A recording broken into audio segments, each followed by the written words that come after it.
Sebenarnya diri sini memang dah cantik, memang dah handsome, memang dah perfect sebenar-benarnya. You tak tahu sebenarnya orang lain tengok you nak apa yang you ada, nak muka macam you, nak badan macam you, nak apa you ada. Kita sebenarnya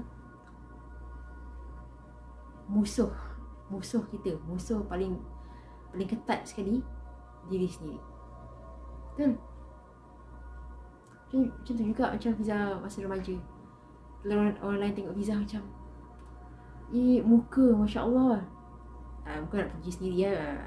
Ni apa orang kira cakap lah kita ulang balik lah Macam muka dah cantik, rambut ikal mayam, badan Masya Allah slim, tapi dalaman tu Allah yang tahu. Ada insecure, takut selagi tak dapat pujian, selagi tu aku tak cantik. Astaghfirullahaladzim. Masa tu. Sekarang ni kita dah alhamdulillah dah healing, sembuh semua kan. Tengok balik gambar-gambar tu, ya Allah cantiknya kan. Macam mana boleh tak yakin, macam mana boleh insecure.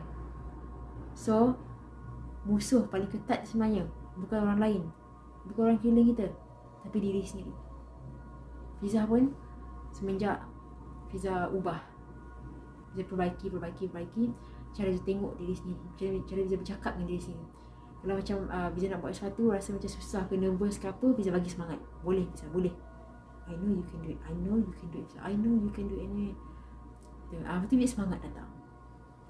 Kalau orang lain bagi semangat pun, Fiza boleh buat. Tapi dia tak tau. Dia tak 100% semangat tu tak berapa naik.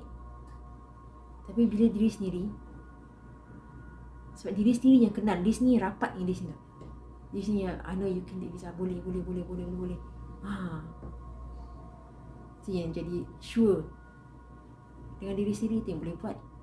Kalau macam tu, kalau tiba macam ada was-was, ada macam overthinking, macam kalau aku buat macam ni, apa orang cakap, apa orang fikir. Switch. Kejap.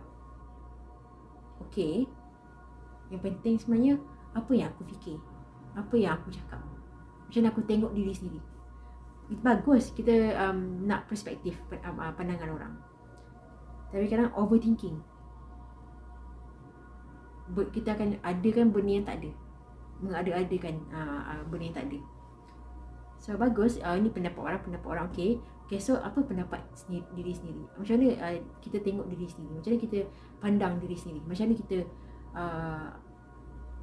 perceive diri sendiri?